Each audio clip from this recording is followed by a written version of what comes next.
इयत्ता 9वी मध्ये गणित भाग 1 मधील 6वे प्रकरण अर्थनियोजन यामधील सराव संच क्रमांक 6.1 सोडून पाहणार आहोत. या आधीच्या व्हिडिओजमध्ये आपण या आधीचे सर्व सराव संच सोडून पाहिलेले होते, स्पष्टीकरणासहित सोडवलेले होते. ते तुम्ही पाहिलेले असतीलच. तर आता आपण सराव संच क्रमांक 6.1 सोडवण्याची सुरुवात करूया. यामध्ये बघा, पहिले जे उदाहरण आहे ते काय आहे, तर अलकाला दरमहा पाठवलेल्या रकमेपैकी 90% रक्कम ती खर्च करते आणि महिना 120 रुपयाची बचत करते, तर तिला पाठवण्यात येणारी रक्कम काढा. बघा, इथे आपल्याला काय दिलेलं आहे, तर अलकाला एक ठराविक रक्कम पाठवली जाते, त्यापैकी ती 90% रक्कम खर्च करते आणि बचत कितीची करते, तर 120 रुपयांची बचत करते. तसा विचार केला तर आपण हे गणित तोंडी सुद्धा सोडू शकतो. आता 90% रक्कम खर्च केल्यानंतर किती टक्के रक्कम शिल्लक राहील, तर 10% रक्कम शिल्लक राहणार आहे. 10% रक्कम म्हणजेच किती आहे, तर 120 रुपये. म्हणजेच ते 10% जर 120 असेल तर 100% किती असणार आहे, तर 1200 रुपये असणार आहेत. हे आपण तोंडी सोडू शकतो, पण तोंडी सोडवण्याला येथे काही महत्व नाही. आपण येथे उदाहरणाची मांडणी करून येथे सोडवणं गरजेचं आहे. बघा, आता आपण सुरुवातीला आपल्याला बघा, अलकाला पाठवण्यात येणारी रक्कम काढायची आहे. आपण सुरुवातीला अलकाला पाठवण्यात येणारी रक्कम जी आहे ती x रुपये आहे असे इथे आपण समजूया.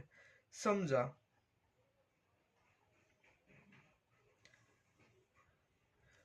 अलकाला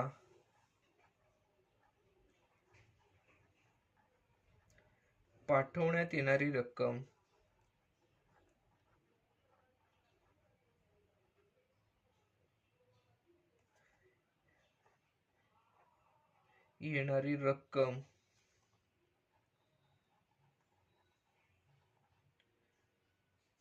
x रुपये आहे. बघा, आता त्यापैकी x रुपयापैकी किती रुपयाची बचत करते, तर 120 रुपयाची बचत करते. x रुपयामधल्या 90% रक्कम ती खर्च करते, म्हणजेच पाठवलेल्या रकमेपैकी 90% रक्कम खर्च करते. मग आपल्याला इथे बचत काढण्याचे इथे सूत्र लिहावं लागेल. बचत बरोबर पाठवलेली रक्कम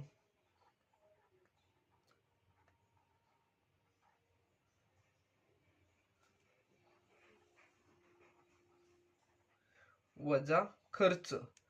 ते आता जो काही खर्च करते तो खर्च. बघा, आपण आता बचत किती आपल्याला दिलेली आहे, तर 120 रुपये बचत आहे. म्हणजेच 120 बरोबर पाठवलेली रक्कम आपण किती मानलेली आहे, तर येथे पाठवलेली रक्कम x रुपये आहे असे पण येथे मानलेले आहे. वजा खर्च किती करते, तर पाठवलेल्या रकमेपैकी 90% रक्कम ती खर्च करताना येते दिसून येते. म्हणजेच ती पाठवलेल्या रकमेचा आपल्याला इथे 90% काढावी लागणार आहे. म्हणजेच x गुणिले 90/100 म्हणजेच पाठवलेल्या रकमेची 90% असणार आहे. मग आता आपण हे उदाहरण पुढे सोडवण्याची इथे सुरुवात करूया. पहा, आता येथे काय आहे, तर 90 गुणिले x आपण सुरुवातीपासून मांडणी करूया. 120 बरोबर x वजा 90 गुणिले x म्हणजेच 90x भागिले 100 अशा स्वरूपात ही मांडणी येणार आहे. बघा, आता आपण काय करूया, तर 100 ने ह्या x ला गुणूया आणि हे अंशस्थानी जे काय पद मिळतील ते आपण येथे अंशस्थानी घेऊया. बघा, आपण आता 120 बरोबर 100 गुणिले x म्हणजेच काय, तर 100x वजा इथे 90x आहेत. 90x 100x वजा 90x भागिले 100 अशा स्वरूपात ही मांडणी आपल्याला इथे दिसून येईल. त्यानंतर बघा, आपण आता काय करूया, तर ही जी वजाबाकी आहे ती करून घेऊया. बघा काय होईल, 120 बरोबर 100x मधून 90x गेले, 100 मधून 90 गेले तर इथे आपल्याला 10 मिळताना दिसून येईल. म्हणजे 10x/100. बघा, 10x मधले एक 0 आणि ह्याच्यातील एक 0 आपण एकमेकांना कॅन्सल केले तर इथे आपल्याला काय शिल्लक राहताना दिसेल, x 1 गुणिले x म्हणजे x/10 बरोबर 120. म्हणजे 120 बरोबर x/10 एवढे आपल्याला इथे शिल्लक राहिलेले दिसून येतील. आता हे छेदस्थानी 10 आहेत, ते बरोबर चिन्हाच्या इकडे घेऊन आपण अंशस्थानी म्हणजेच गुणाकारासाठी येथे घेऊ शकतो. म्हणजेच 120 गुणिले 10 बरोबर x. 120 ला 10 ने गुणले तर बघा किती मिळेल, तर 1200 बरोबर x. म्हणजेच अलकाला पाठवण्यात येणारी रक्कम जी आहे ती आपल्याला किती मिळालेली आहे, तर 1200 रुपये आहे, एवढी आपल्याला मिळालेली आहे. म्हणून आपण खाली वाक्य लिहूया. म्हणून अलकाला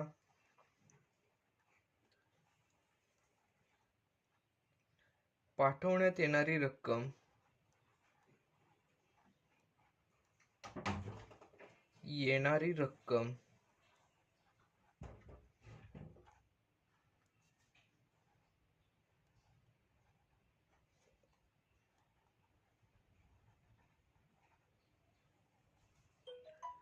₹1200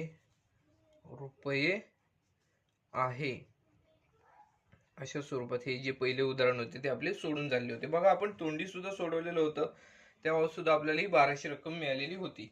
बघा हे उदाहरण कशा स्वरूपात आपण सोडवलेले आहे ते परत एकदा आपण अभ्यासूया. यामध्ये सुद्धा बघा आपल्याला अलकाला रक्कम जी पाठवण्यात येत होती त्यापैकी 90% रक्कम ती खर्च करत होती आणि 120 रुपये शिल्लक ठेवत होती, बचत करत होती. मग आपण काय केले, तर अलकाला पाठवण्यात येणारी रक्कम x रुपये मानली. बचत म्हणजेच काय, पाठवलेली रक्कम वजा खर्च, म्हणजे जेवढी मिळालेली रक्कम आहे त्यातून खर्च वजा केला तर बचत असते. त्यानुसार आपण हे सोडवत गेलो आणि आपल्याला इथे x ची किंमत 1200 मिळालेली आहे. x म्हणजेच काय, त्या अलकाला पाठवण्यात येणारी जी रक्कम आहे ते येथे आपल्याला 1200 एवढी मिळालेली येथे दिसून येते. बघा हे जे उदाहरण होते ते अतिशय सोपे होते, ते आपले पूर्णपणे सोडून झालेले आहे. तर बघा आता आपण उदाहरणातील सराव संचातील दुसरे उदाहरण पाहणार आहोत. व हे जे उदाहरण आहे ते काय आहे, तर सुमितने 50,000 रुपये भांडवल घेऊन खाद्यपदार्थांचा व्यवसाय सुरू केला. त्यामध्ये पहिल्या वर्षी त्याला 20% तोटा झाला. उरलेल्या भांडवलात दुसऱ्या वर्षी त्याने मिठाईचा व्यवसाय सुरू केला, त्यात त्याला 5% नफा झाला. तर मूळ भांडवलावर त्याला शेकडा किती तोटा किंवा नफा झाला हे आपल्याला इथे काढायचं आहे. बघा त्याचं मूळ भांडवल किती आहे, तर 50,000 रुपये आहे. मग आता आपण काय करूया, सुरुवातीच्या व्यवसायामध्ये त्याला झालेला जो तोटा आहे तो आपण इथे काढूया. बघा तोटा किती झालेला आहे, तर 20% तोटा झालेला आहे. मग सुमितच्या पहिल्या व्यवसायामध्ये म्हणजे खाद्यपदार्थांच्या व्यवसायामध्ये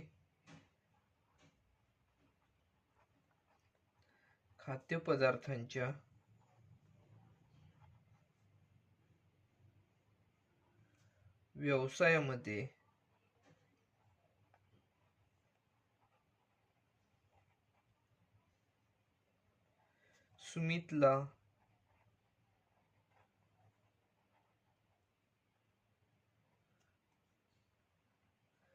झालेला तोटा,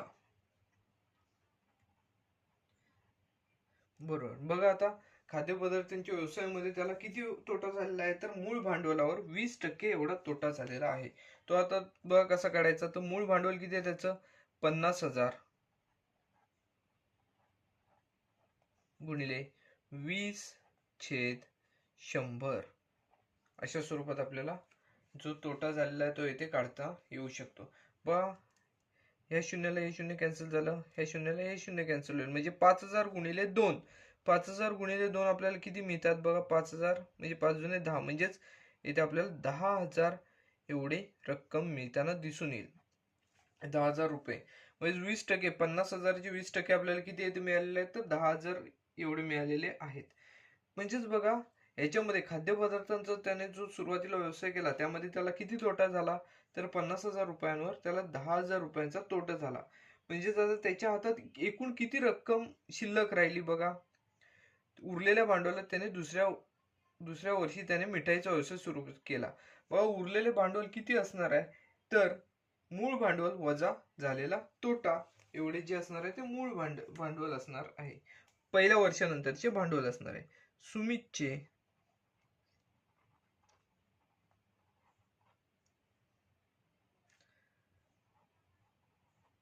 पहिल्या वर्षानंतरचे भांडवल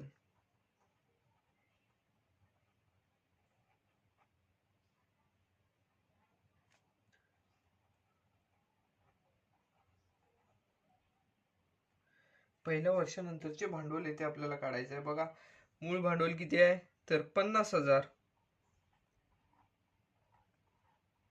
वजा तोटा किती आहे तर इथे 10,000 एवढा तोटा आहे. बघा 50,000 मधून 10,000 गेले, इथे आपल्याला 40,000 ही रक्कम येते मिळताना दिसून येईल.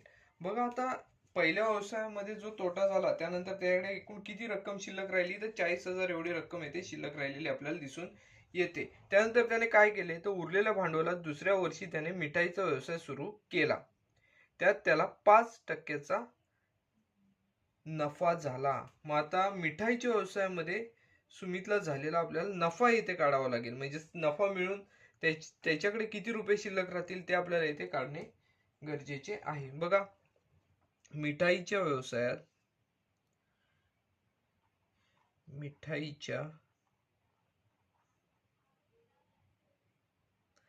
व्यवसायामध्ये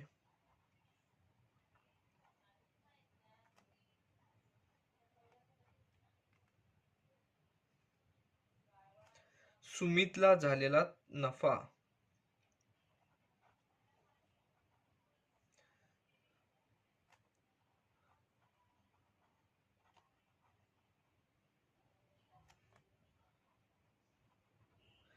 मिठाईच्या व्यवसायामध्ये सुमितला झालेला नफा.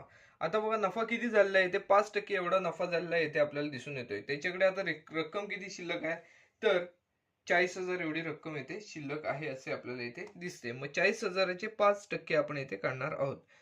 40,000 गुणिले 5/100. बघा ही 2 शून्य आहे, 2 शून्य कॅन्सल झाली तर 400 गुणिले 5 एवढी रक्कम आपल्याला मिळेल. 400 गुणिले 5 किती रे तर 400 गुणिले 5 याची किंमत आपल्याला 2,000 रुपये एवढी मिळेल. म्हणजेच त्याला एकूण झालेला नफा किती आहे तर 2,000 रुपयाचा नफा झालेला आहे. मग आता आपल्याला काय करावं लागेल तर सुमितला मिळालेली रक्कम, सुमितच्या हाती असलेली रक्कम ती आता काढावी लागेल. ती कशी काढणार तर त्याकडे किती होते 40,000 होते, त्यामध्ये अजून 2,000 रुपये नफ्याचे वाढलेले आहेत. मग सुमितकडे असलेली रक्कम, सुमितकडे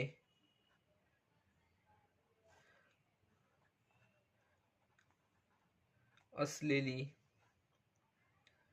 रक्कम बरोबर काय असणार आहे तर बघा हे त्याचे आधीचे पहिल्या वर्षानंतरची जी रक्कम आहे ती 40,000 अधिक मिठाईच्या व्यवसायामध्ये झालेला नफा तो किती आहे तर 2,000.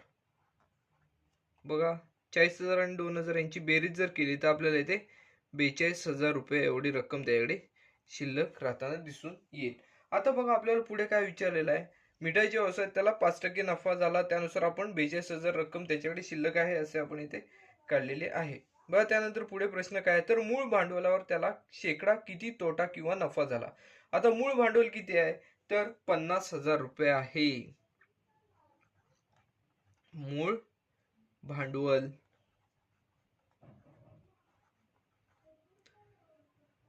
बरोबर 50,000 रुपये आणि आता सुमितकडे असलेली रक्कम किती आहे तर 42,000 एवढी रक्कम आहे. म्हणजेच मूळ भांडवलापेक्षा कमी रक्कम आहे. म्हणजे सुमितला काय आहे ते तोटा झालेला आहे. म्हणून सुमितला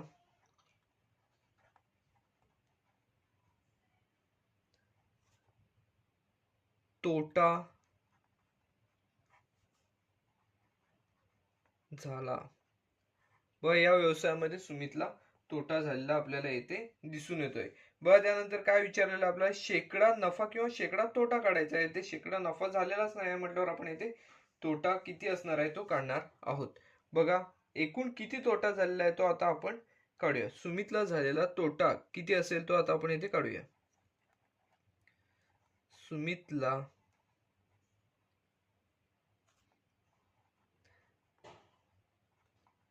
झालेला तोटा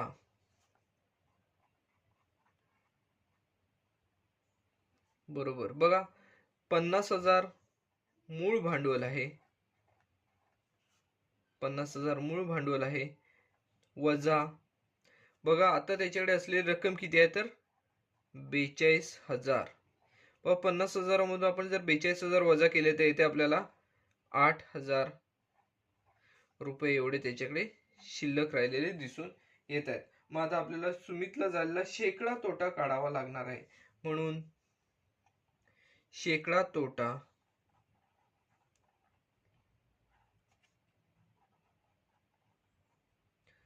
बरोबर 8,000 रुपये हा तोटा कशावर झालेला आहे तर 50,000 रुपये रकमेवर 8,000 रुपयेचा तोटा झालेला आहे. म्हणजेच 8,000 भागिले 50,000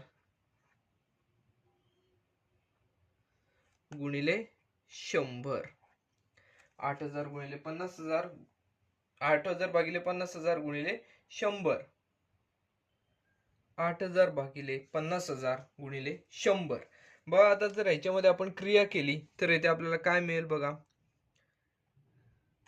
8,000 भागिले 50,000. बघा ही शून्य आपण एकमेकांना कॅन्सल करूया. मगासपासून आपण फक्त शून्य कॅन्सल केली असे स्वरूपात विचार करत होतो. आता इथे आपण खरंच करूया शून्य कॅन्सल एकमेकांना. तिसऱ्या शून्याला हे शून्य कॅन्सल झालं. इथे बघा हे शून्याला हे शून्य कॅन्सल केलं. म्हणजे 8 गुणिले 10/5 म्हणजे 8 गुणिले 10 किती 80. 80 भागिले 5 किती तर 16. 80ला 5 ने भागले तर इथे 16% एवढे इथे आपल्याला दिसून येईल. म्हणजे सुमितला इथे आपल्याला या व्यवसायामध्ये किती तोटा झालेला दिसतोय तर 16% तोटा झालेला आपल्याला दिसून येतोय. म्हणजेच या व्यवसायांमध्ये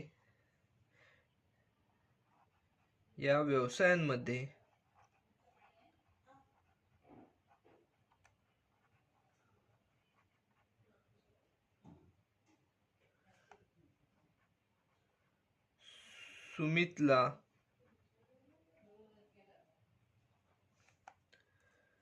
16% तोटा झाला.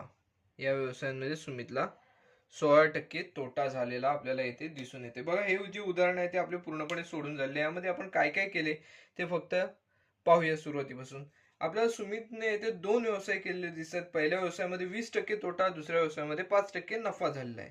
तर आता आपण हे सोडवल्यानंतर सुरुवातीला आपण सुमितचा तोटा किती झालेला आहे तो काढला. त्यानुसार बघा सुमितकडे सुरुवातीला पहिल्या व्यवसायानंतर जी रक्कम शिल्लक राहिली ती 40,000 रक्कम राहिलेली येथे दिसून येते. त्यानंतर सुमितने मिठाईचा व्यवसाय सुरू केला. या मिठाईच्या व्यवसायामध्ये सुमितला 5% नफा झालेला आहे. 5% नफा किती झाला 40,000चे 5% म्हणजेच किती तर 2,000 रुपये नफा झालेला आहे येथे. म्हणजे सुमितकडे आलेली रक्कम किती आहे तर 40,000 अधिक 2,000 नफ्याचे मिळून किती झाले तर 42,000 एकूण रक्कम त्याकडे आली. आता मूळ भांडवल किती होतं 50,000 होतं आणि त्याकडे आता रक्कम आहे 42,000. म्हणजेच किती आहे तर मूळ भांडवलावर त्याला तोटा झालेला दिसून येतोय. तर तोटा झाला म्हणजेच कितीचा तोटा झाला तो येथे आपण काढला तर 8,000 रुपयांचा येथे तोटा झालेला आपल्याला दिसून येतोय. आता 50,000वर 8,000चा तोटा झाला म्हणजे शेकडा किती तोटा झाला हे आपण पुढे काढलेले आहे. तो आपल्याला किती मिळालेला आहे तर 16% एवढा तोटा झालेला येथे आपल्याला दिसून आलेला आहे. म्हणजेच काय तर या व्यवसायामध्ये सुमितला 16% तोटा झाला असे आपण शेवटला हे शाब्दिक उदाहरण असल्यामुळे शेवटला एक वाक्य येथे लिहिलेले आहे. मग हे जे उदाहरण आहे ते सुद्धा आपले पूर्णपणे सोडून झालेले आहे.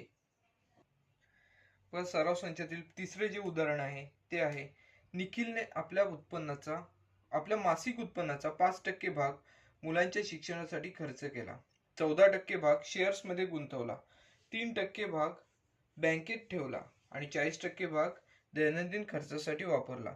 गुंतवणूक व खर्च जाऊन त्याच्याकडे 19,000 रुपये उरले तर त्याचे मासिक उत्पन्न काढा.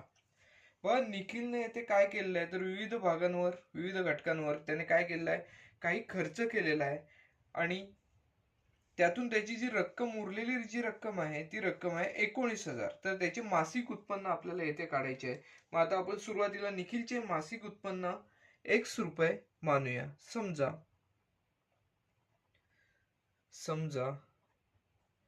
निखिलचे मासिक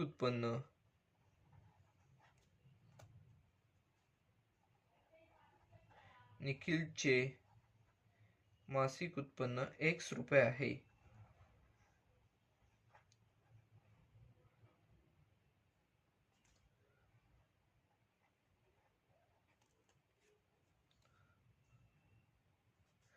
बरोबर एक्स रुपये. समजा निखिलचे मासिक उत्पन्न बरोबर एक्स रुपये आहे. मग आता आपण दिलेल्या अटींनुसार सोडवण्यास सुरुवात करूया. बघा, आता एक्स रुपये त्याचं मासिक उत्पन्न आहे, त्यापैकी 5% भाग तो मुलांच्या शिक्षणासाठी खर्च करतो. बघा, मग आपण आता सुरुवातीला 5% भाग मुलांच्या शिक्षणासाठी.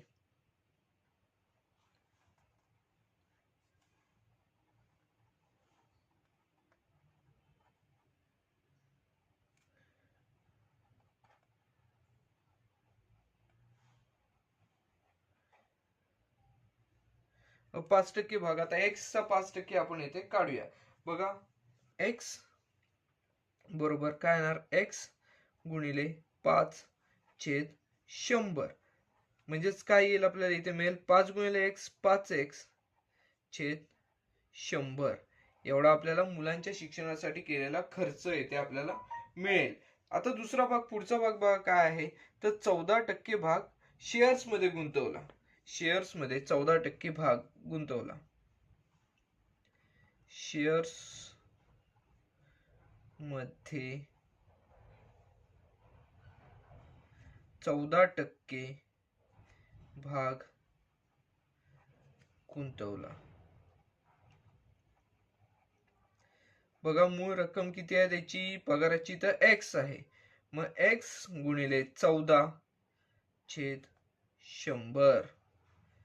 बघा, 14 गुणिले एक्स 14x, म्हणजे इथे आपल्याला काय मिळालेलं आहे, तर 14x/100 एवढा जो भाग आहे तो त्याने काय केलेला आहे, शेअर्स मध्ये गुंतवलेला आहे, ते आपल्याला दिसून येतो. त्यानंतर बघा, अजून बँकेत किती ठेवलेले आहेत, तर 3% भाग बँकेत ठेवला. बँकेत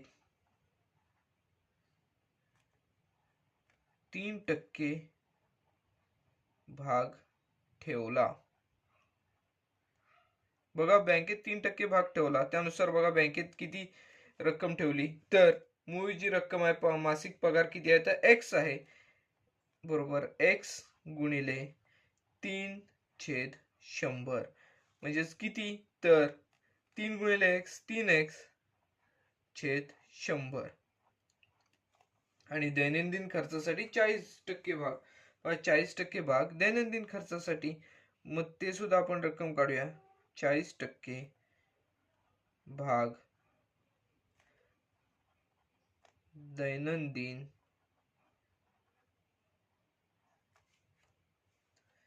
खर्चासाठी. बघा, 40% भाग जो आहे तो दैनंदिन खर्चासाठी येथे वापरलेला आहे.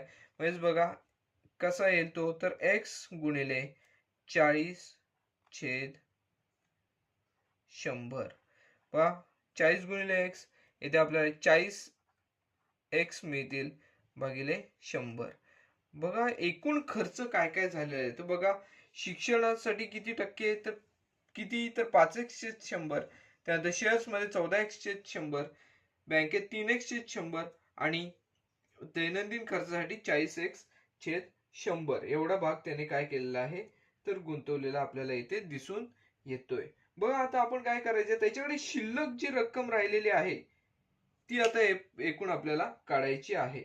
बघा, शिल्लक रक्कम कशी काढणार आहोत आपण, पण शिल्लक रक्कम येथे किती दिलेली आहे, तर 19,000. मग आता आपण शिल्लक रक्कम घेऊया, सूत्र लिहूया. शिल्लक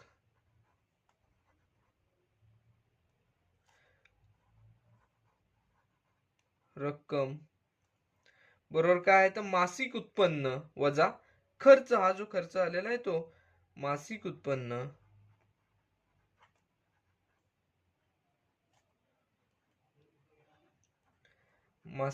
वजा खर्च.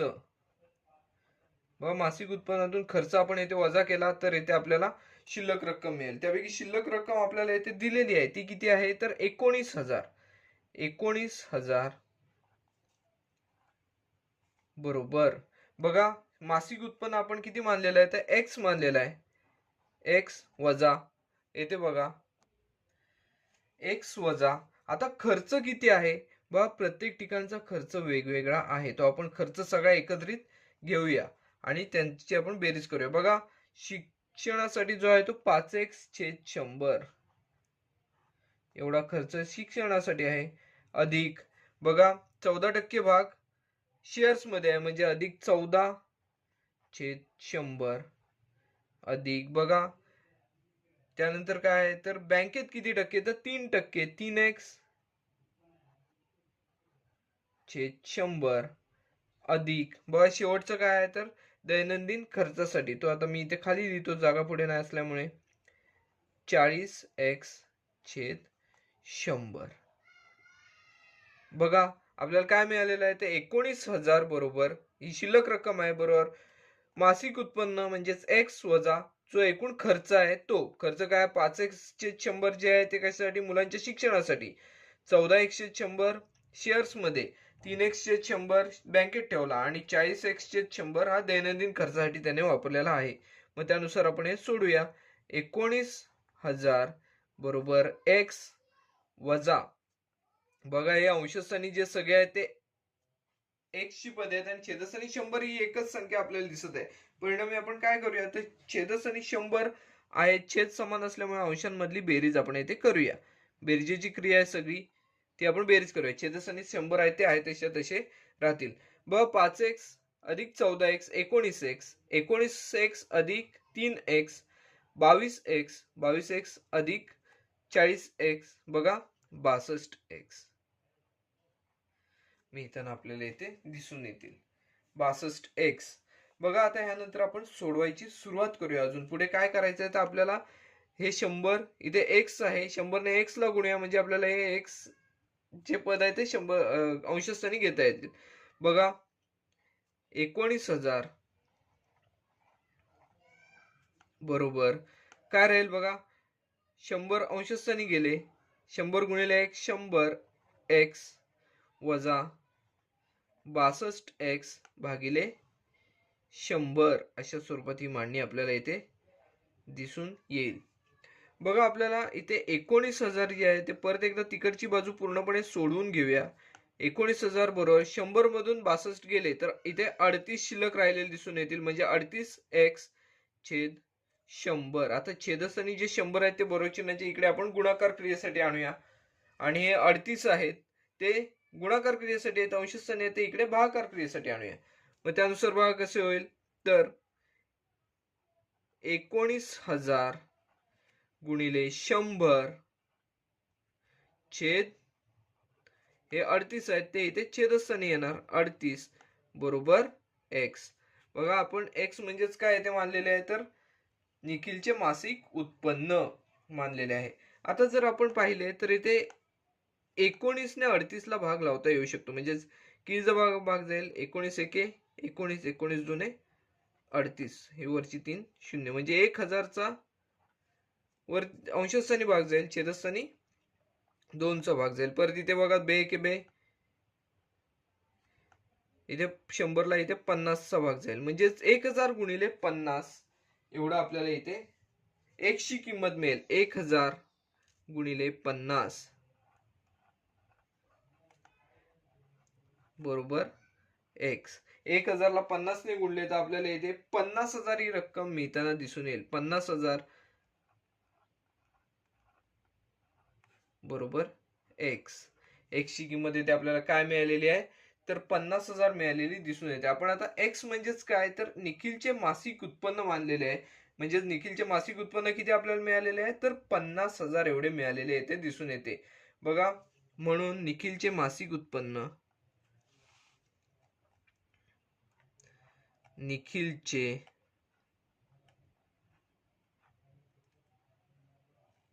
मासिक उत्पन्न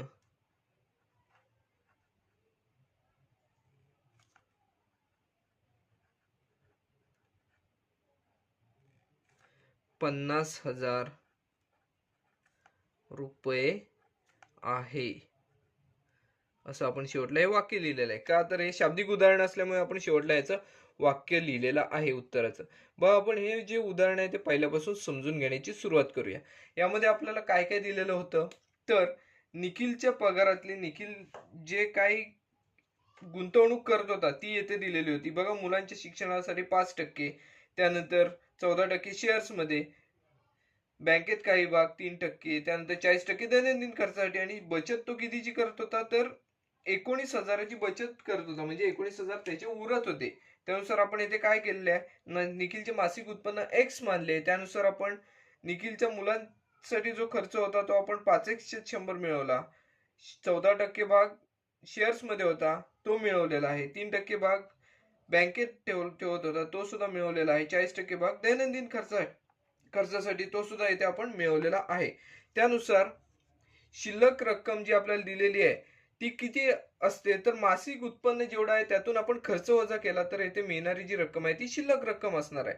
मग त्यानुसार आपण सोडत गेलो. आपल्याला एक्स ची किंमत काढायची होती. एक्स म्हणजेच काय, निखिलचे मासिक उत्पन्न होते ते आपण एक्स ची किंमत येथे काढली. एक्स ची किंमत आपल्याला 50,000 एवढी मिळालेली आहे. म्हणून निखिलचे मासिक उत्पन्न आपल्याला मिळालेले आहे 50,000 रुपये. हे बघा, हे सुद्धा उदाहरण तसे मोठे आहे.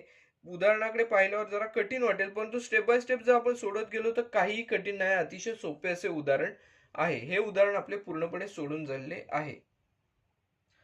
व सराव संचातील चौथे उदाहरण आता आपण सुरू करणार आहोत. चौथे उदाहरण बघा काय आहे. सय्यदभाई यांनी आपल्या उत्पन्नापैकी 40,000 रुपये 8% चक्रवाढ व्याजाने 2 वर्षांकरिता बँकेत गुंतवले. श्री फर्नांडिस यांनी 1,20,000 रुपये 2 वर्षांकरिता म्युच्युअल फंडामध्ये गुंतवले. 2 वर्षांनंतर श्री फर्नांडिस यांना 1,92,000 रुपये मिळाले. तर सय्यदभाई व श्री फर्नांडिस यांपैकी कोणाची गुंतवणूक जास्त फायदेशीर ठरली. बघा, आता दोन इथे व्यवहार दिलेले आहेत. पहिला श्री सय्यदभाई आणि दुसरा श्री फर्नांडिस यांचा व्यवहार, असे दोन व्यवहार दिलेले आहेत. बघा, सुरुवातीला आपण सय्यदभाई यांना आपल्याला किती रक्कम मिळालेली आहे ती आपण काढूया. त्यावरून त्यांचा शेकडा फायदा किती झालेला आहे तो येथे आपण काढूया. त्यानंतर आपण फर्नांडिस यांचा सुद्धा झालेला शेकडा फायदा किती आहे तो आपण येथे काढूया. त्यानुसार आपण ठरवूया की कोणाची गुंतवणूक जास्त फायदेशीर येथे ठरलेली आहे. बघा, सुरुवातीला आपण काय करूया, तर सय्यदभाई यांनी किती रक्कम गुंतवली, तर सय्यदभाई यांनी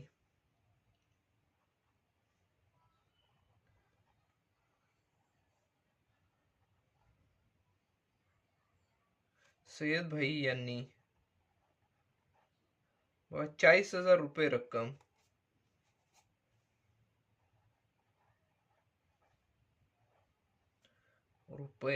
रक्कम 8% चक्रवाढ व्याजाने बँकेत गुंतवले. 8% चक्रवाढ व्याजाने 2 वर्षांकरिता गुंतवले. 8% चक्रवाढ व्याजाने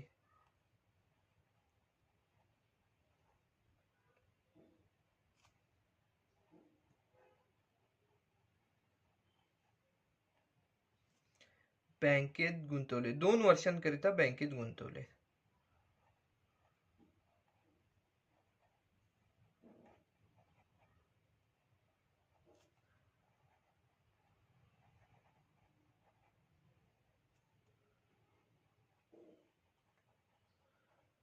बघा, यानुसार आपण त्यांचं चक्रवाढ व्याजाने मिळणारी जी रक्कम आहे ती येथे आपण काढणार आहोत. बघा, चक्रवाढ व्याजाचं सूत्र येथे आपण लिहिणार आहोत. चक्रवाढ व्याज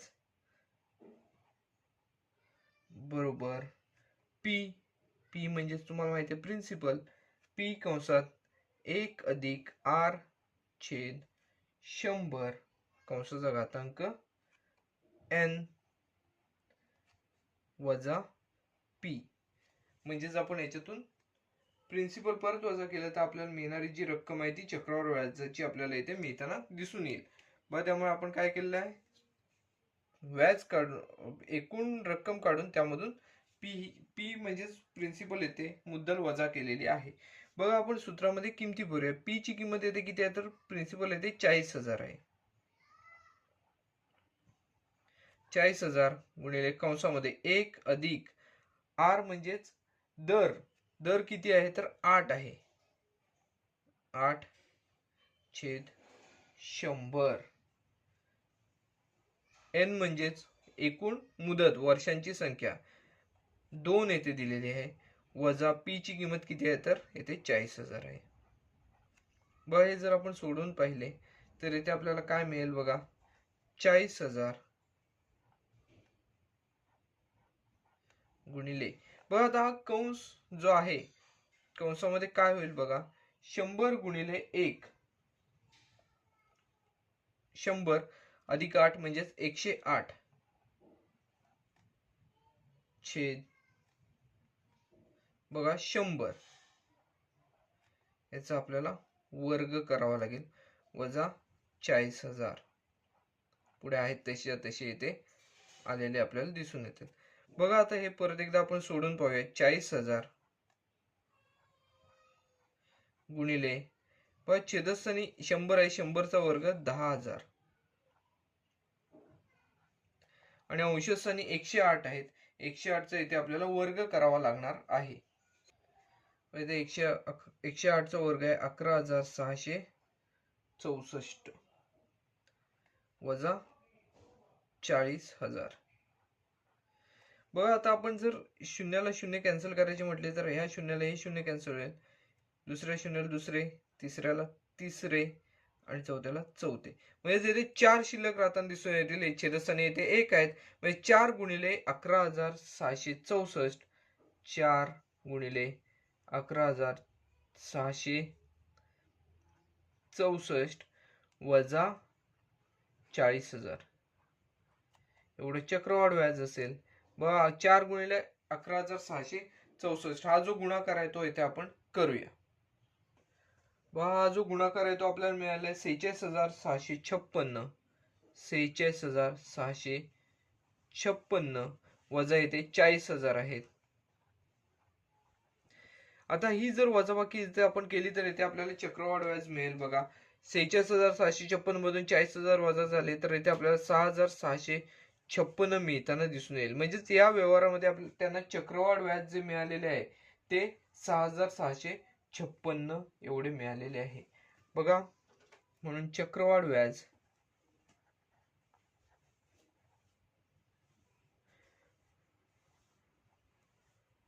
बरोबर 6,656 रुपये एवढे आपण इथे लिहिलेले आहे.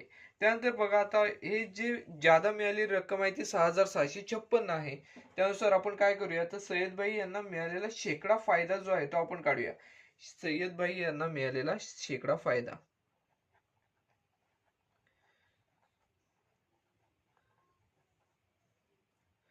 सय्यदभाई यांना मिळालेला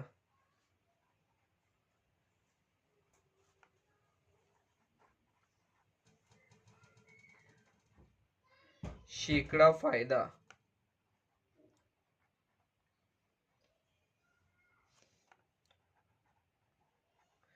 बघा त्यांनी एकूण किती गुंतवणूक केली होती, तर 40,000 रुपयाची गुंतवणूक केली होती. त्यावर त्यांना मिळालेली एकूण रक्कम किती आहे, तर 6,656. मग बघा कसे होणार आहे, 6,656 भागिले 40,000 गुणिले 100. बघा जर याच्यामध्ये आपण क्रिया केली तर इथे आपल्याला बघा काय मिळते, 2 शून्य या 2 शून्यांना कॅन्सल होईल, म्हणजे 6,656 भागिले 400. याला जर भागून आपण येथे पाहिले तर इथे आपल्याला मिळणारी जी संख्या आहे ती काय असणार आहे, तर 16.64%.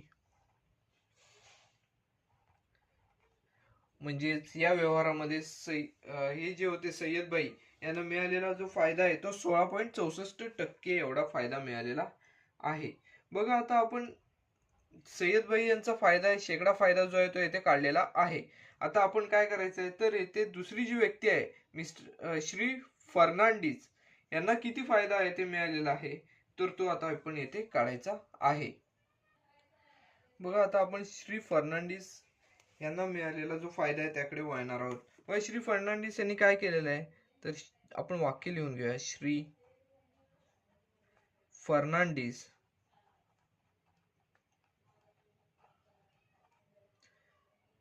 यांनी 2 वर्षांकरिता 1,20,000 रुपये गुंतवले. यांनी 2 वर्षांकरिता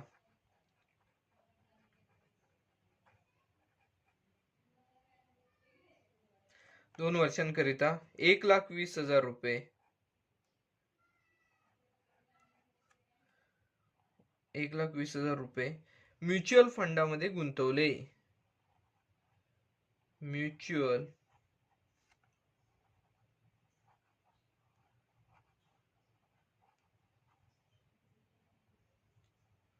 फंडामध्ये गुंतवले.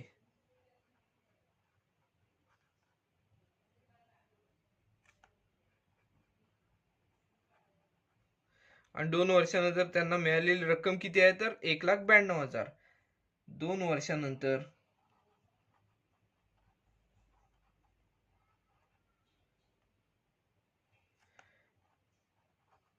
त्यांना मिळालेली रक्कम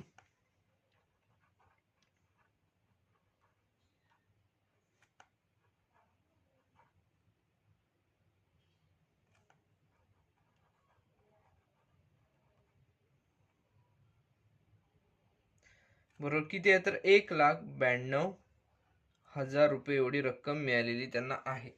1,92,000 रुपये मिळालेले आहेत. तर त्यांना एकूण फायदा किती झालेला आहे तर फायदा बरोबर म्हणून त्यांना मिळालेला फायदा फायदा बरोबर काय आहे तर 1,92,000 वजा 1,20,000. ही जर वजाबाकी केली तर येथे आपल्याला किती मिळतील बघा 72,000 ही रक्कम येथे मिळताना दिसून येईल. म्हणजे त्याला मिळालेला फायदा जो आहे तो येथे 72,000 एवढा फायदा मिळालेला आहे. बघा आता आपल्याला जो रक्कम मिळालेली आहे ती आपण शेकडा रक्कम काढूया. त्यांना मिळालेला जो फायदा आहे तो शेकड्यामध्ये येथे काढूया म्हणजेच आपल्याला यांची तुलना करणे सोपे जाईल. म्हणून काय करूया तर श्री फर्नांडिस यांना मिळालेला शेकडा फायदा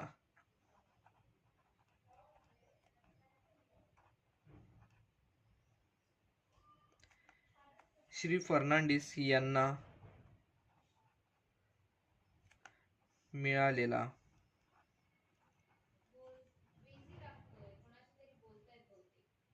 शेकडा फायदा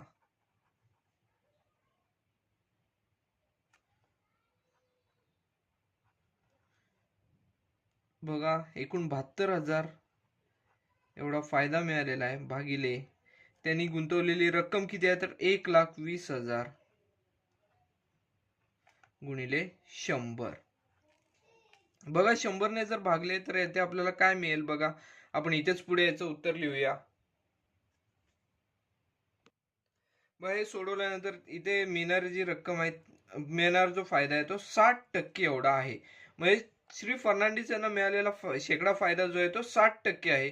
आणि इकडे जर पाहिले तर आपल्याला सय्यद भाई यांना मिळालेला फायदा जो आहे तो 16.64% एवढा दिसून येतोय.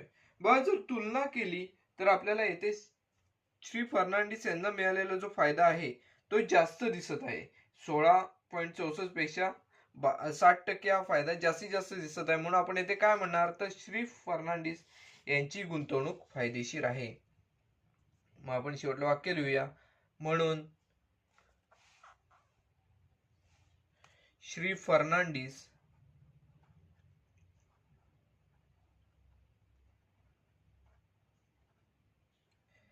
यांची गुंतवणूक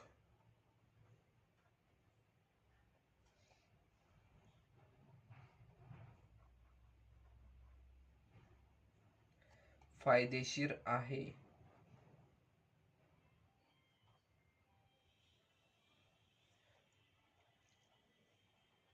येथे आपण असे म्हणू शकतो की श्री फर्नांडिस यांची गुंतवणूक जी आहे ती फायदेशीर आहे.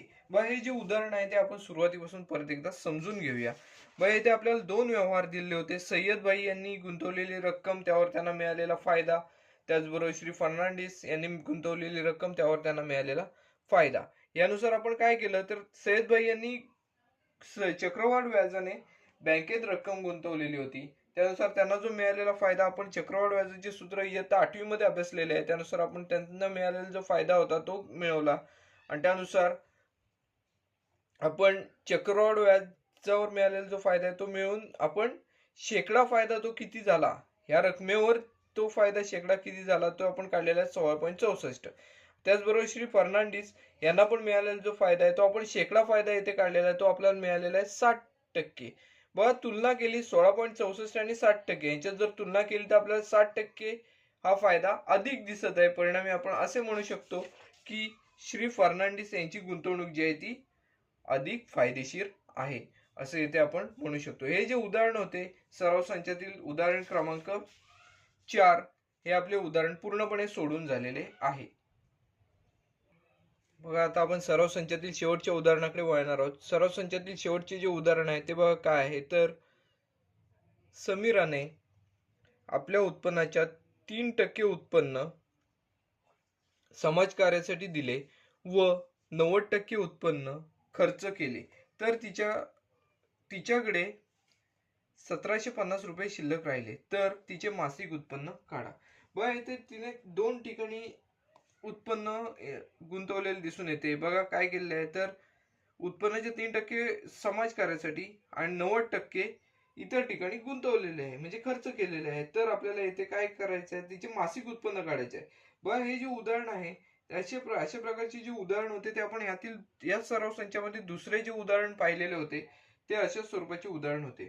तर आता आपण त्याच प्रकारे हे उदाहरण जे आहे ते सोडवण्याची सुरुवात करूया. सुरुवातीला आपल्याला समीराचे मासिक उत्पन्न काढायचे आहे.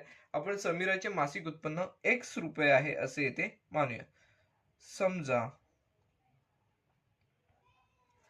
समीराचे मासिक उत्पन्न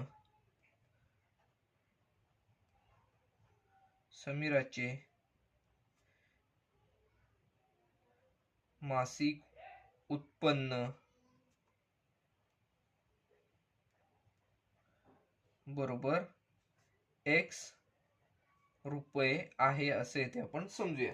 बस समीराचे मासिक उत्पन्न x रुपये आहे. त्यापैकी ती काय करते तर 3% उत्पन्न समाज कार्यासाठी दिले. समीराने 3% उत्पन्न समाज कार्यासाठी दिले. बघा 3% उत्पन्न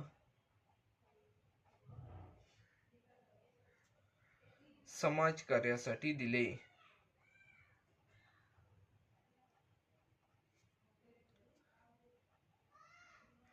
समाज कार्यासाठी दिले. बघा 3% उत्पन्न तिने समाज कार्यासाठी येथे दिलेले आहे. मग आता आपण काय करूया तर x रकमेचे 3% रक्कम जी आहे ती येथे काढूया. बघा काय येणार तर x गुणिले 3/100. x गुणिले 3/100 x गुणिले 3 म्हणजे 3x/100 एवढे काय येणार आहे तर समीराचे मासिक उत्पन्न जे समाज कार्यासाठी दिलेले आहे. मासिक उत्पन्नापैकी जी रक्कम समाज कार्यासाठी दिलेली आहे 3% ती किती मिळाली आपल्याला तर 3x/100 एवढी मिळालेली आहे. त्याचबरोबर बघा समाज कार्यानंतर उरलेल्या रकमेतून तिने किती रुपये खर्च केलेले आहेत तर 90% रक्कम ही तिने खर्च केलेली आहे. बघा 90% रक्कम खर्च केली.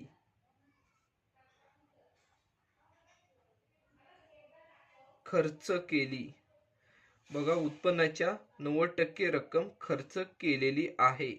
मग त्यानुसार आपण येथे खर्च केलेली रक्कम येथे काढूया. x गुणिले 90/100. बघा x गुणिले 90/100 म्हणजे x गुणिले 90 म्हणजे 90x/100 एवढं आपल्याला याचं जे इतर कामांसाठी केलेले जे खर्च आहेत ते किती मिळालेले आहेत तर 90x/100 एवढे आपल्याला इथे मिळालेले आहेत. आता बघा शिल्लक जी रक्कम आहे तिच्याकडे ती किती आहे तर 1750 रुपये आहे. आता शिल्लक जी रक्कम असते ती काय असते तर मासिक उत्पन्नातून जे काही खर्च आहेत ते वजा केल्यानंतर जी रक्कम उरते ती शिल्लक असते. मग आता त्यानुसार आपण मासिक उत्पन्न काढण्यासाठी शिल्लक रक्कम आपल्याला दिली आहे त्यानुसार सोडवण्याची सुरुवात करूया. पण शिल्लक रक्कम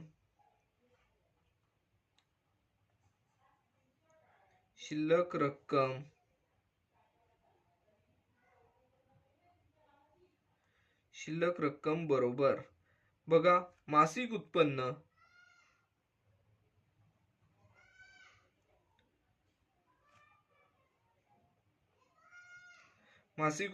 त्यातून आपल्याला खर्च वजा करावा लागणार आहे. मासिक उत्पन्न वजा खर्च. मासिक उत्पन्नातून आपण खर्च वजा केला तर इथे आपल्याला शिल्लक रक्कम जी आहे ती येते मिळताना दिसून येईल. बघा शिल्लक रक्कम किती आहे येते तर 1750 एवढी शिल्लक रक्कम आहे. म्हणजेच 1750 बरोबर मासिक उत्पन्न आपण एक्स मानलेलं आहे, म्हणजेच एक्स वजा आता खर्च बघा काय आहे तो 3x आणि 90x यांची आपल्याला एकत्रितपणे बेरीज करावी लागेल. 3x छेद 100 अधिक 90x छेद 100. बघा यांची आपण जर बेरीज केली तर हा कंसात या कंसात बघा काय मिळेल 1750 बरोबर x वजा बघा 3x अधिक 90x 93x छेद छेदस्थानी समान संख्या आहेत त्यामुळे आपण अंशांची बेरीज केलेली आहे. छेद आहे तसाच राहील. बघा इथे आपल्याला काय करावं लागणार आहे तर 100 ने x ला गुणून अंशस्थानी ही संख्या घ्यावी लागेल. म्हणजे 1750 बरोबर बघा 100 गुणिले x म्हणजे 100x वजा इथे 93x आहेत 100x वजा 93x भागिले 100 अशा स्वरूपात इथे मिळताना आपल्याला दिसून येईल. बघा हे छेदस्थानी 100 आहे ते बरोबर चिन्हाच्या इकडे आणूया. बघा 1750 गुणिले 100 बरोबर 90x मधून 93x गेले पण 100x मधून 93x गेले म्हणजे 100 मधून 93 गेले इथे 7 शिल्लक राहतील. 7x एवढे शिल्लक राहताना येथे दिसून येतील. बघा आता आपण हे 7 आहेत ते बरोबर चिन्हाच्या इकडे आणूया. इकडे x बरोबर गुणाकार क्रियेसाठी आहेत बरोबर चिन्हाच्या इकडे येऊन भागाकार क्रियेसाठी येणार आहेत. म्हणजेच 1750 गुणिले 100 भागिले 7 बरोबर येते आपल्याला x ही किंमत येते मिळताना दिसून येईल. बघा 7 ने 1750 ला आपण 7 ने भाग लावू शकतो. 7 दुने 14 3 उरती 3 वर 5 म्हणजे 7 5 35 700 म्हणजे 250 चा भाग जाईल गुणिले 100 बरोबर x मिळताना आपल्याला दिसून येतील. बघा 250 ला येते आपण 100 ने जर गुणले तर येथे आपल्याला x ची किंमत 25,000 एवढी मिळताना दिसून येईल. 25,000 बरोबर x. आपण x म्हणजेच काय मानलेलं होतं समीराचे मासिक उत्पन्न एवढे मानलेले होते. म्हणून समीराचे मासिक उत्पन्न बरोबर समीराचे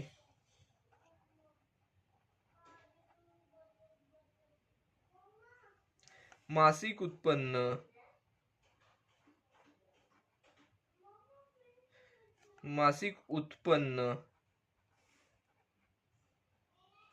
बरोबर 25,000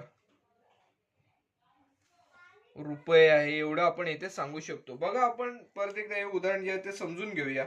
यामध्ये आपल्याला काय दिले होते तर समीराचे जे उत्पन्न आहे त्यापैकी 3% उत्पन्न समाज कार्यासाठी खर्च करत होती ती आणि 90% उत्पन्न इतर कामांसाठी खर्च करत होते. त्यावरून आपल्याला तिचे मासिक उत्पन्न काढायचे होते. शिल्लक किती होती तर 1750 रुपये शिल्लक राहत होते. मासिक उत्पन्न काढत असताना आपण काय केले सुरुवातीला तिचे समाज कार्यासाठी जे उत्पन्न आहे ते काढले. ते आपल्याला काय मिळाले तर 3x छेद 100. त्यानंतर इतर खर्चांसाठी जे 90% रक्कम खर्च करत होती त्याच्यासाठी आपल्याला जी रक्कम मिळाली ती 90x छेद 100 एवढी मिळाली. मग आपण शिल्लक रक्कम त्यासाठी आपण सूत्र लिहिले मासिक खर्च उत्पन्न वजा खर्च. त्यानुसार हे सोडवल्यानंतर आपल्याला x ची किंमत 25,000 ही मिळाली. म्हणजे x ची किंमत आपण काय मानलेले होते तर समीराचे मासिक उत्पन्न मानले होते. म्हणजेच काय तर समीराचे मासिक उत्पन्न बरोबर 25,000 रुपये. बघा हे सराव संचातील शेवटचे उदाहरण होते. हे उदाहरण आपले पूर्णपणे सोडवून झालेले आहे. तर हा जो सराव संच होता तो अतिशय सोपा होता, काही कठीण नव्हतं. अर्थनियोजन असून सुद्धा यामध्ये बरीचशी सोपी उदाहरणे होती. तर हा व्हिडिओ आता आपण इथेच थांबवणार आहोत. व्हिडिओ आवडला असल्यास व्हिडिओ लाईक करा, व्हिडिओ जास्तीत जास्त शेअर करा जेणेकरून बऱ्याच विद्यार्थ्यांना या व्हिडिओचा फायदा घेता येऊ शकतो. चॅनल सबस्क्राईब करायला विसरू नका. धन्यवाद.